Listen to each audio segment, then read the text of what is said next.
Overnighting. Your pet will stay overnight in your sitter's home and not only be treated like part of the family, but treated like a king or queen honey. Next, we have house. The story of another human rights activist, Malcom X, is often censored in history class. He is misunderstood as someone who preached hate and violence against white people, and some believe that if young people watched his speeches, it could actually be rather dangerous.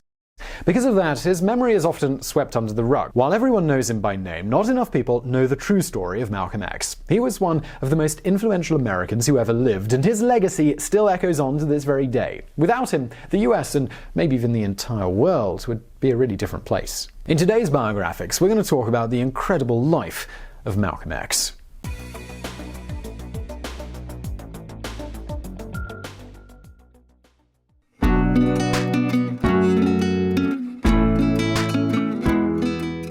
A boy named Malcolm Little was born on May 19, 1925 in Omaha, Nebraska. He was one of 7 children belonging to Louise and Earl Little. Malcolm's parents taught their children all about the history of slavery and the importance of rising above their circumstances. Malcolm and his siblings, they were all extremely well behaved, even from a young age, because they knew that they were trying to represent their race in a positive light.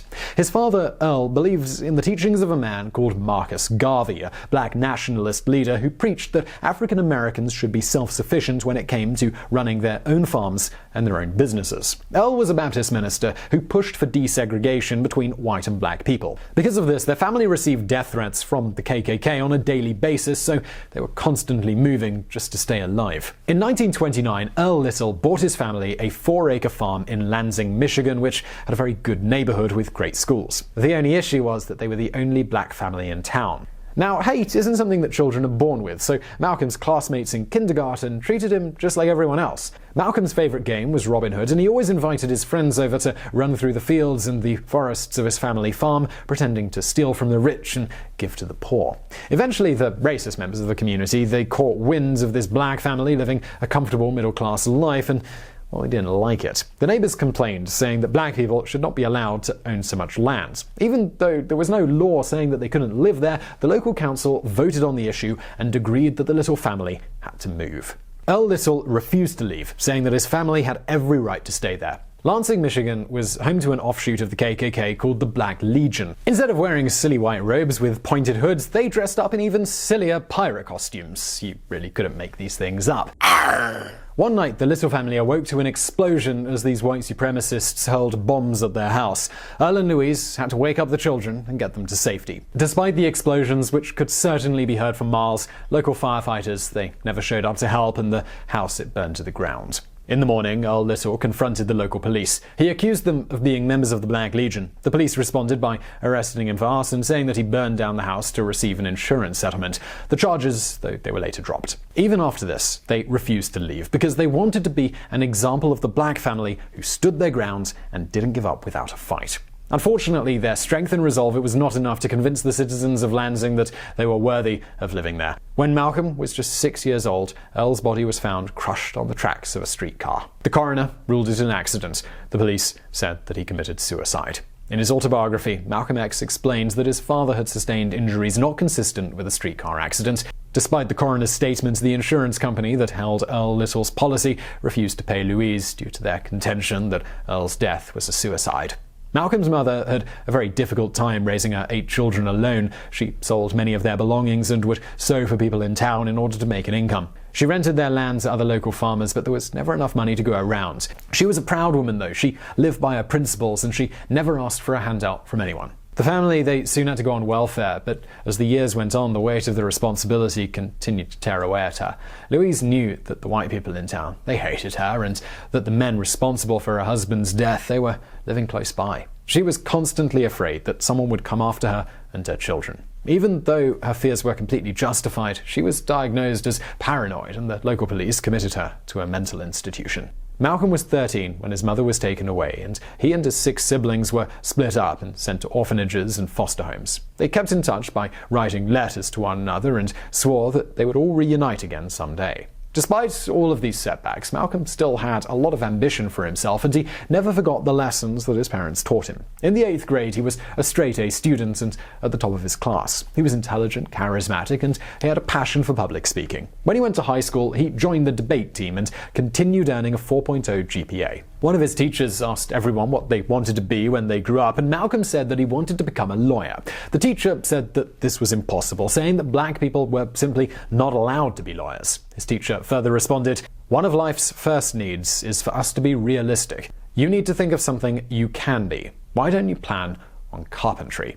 In reality, a man named Malcolm B. Allen had already become America's first black lawyer in the 1800s, but of course, Malcolm could not have known that. He believed his teacher was right. He was still living in foster care, and he no longer had his mother and father to encourage him. Despite being a straight-A student, he thought that as a black person there truly was no point in continuing at school. He dropped out in order to begin working and start a new life.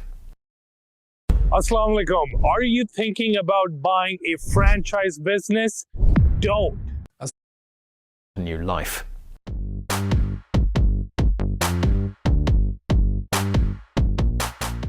When he was 17, Malcolm moved to New York City to live in Harlem. He got a job doing dishes at a restaurant, and his charismatic personality helped him make a lot of friends of all races.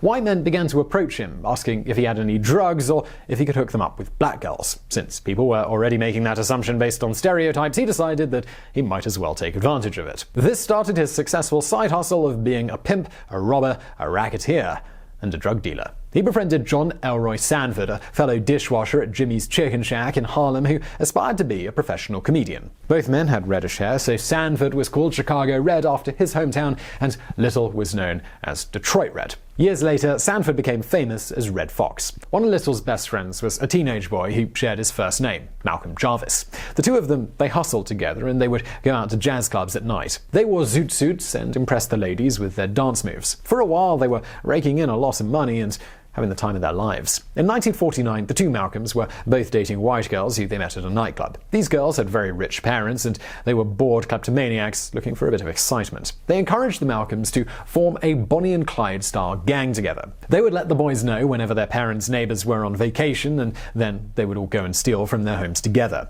Malcolm must have felt that he was playing a grown-up version of Robin Hood. But when the group was caught, it caused a huge outrage in the courts because of their mixed races. No one could believe that two rich white girls could have possibly been the masterminds behind the robberies, and of course their parents could afford to get them lawyers. So the girlfriends lied under oath, claiming that they didn't even know the boys and that they had been kidnapped and forced to participate in the robbery. Both Malcolms were only 20 years at the time, and they both received the maximum sentence of 8 to 10 years in prison. The women were able to walk free without any punishment.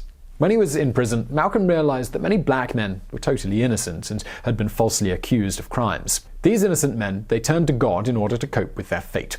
This made Malcolm very angry. He had become a staunch atheist because he believed that if there were truly a God, he wouldn't let black people suffer like they were suffering. He yelled at other inmates for being stupid enough to believe in God and claimed that even if he did exist, he had abandoned black people completely. An elder inmate, John Bembury, could see that he was very angry and in a lot of pain. So he told Malcolm that if he could not escape through religion, he should turn to books instead, because it could help transport his mind to other places. Malcolm took this advice and began to read every book in the prison library. For the first time in his life, he was reading Shakespeare and all of the other great works, and he truly did escape into his own mind.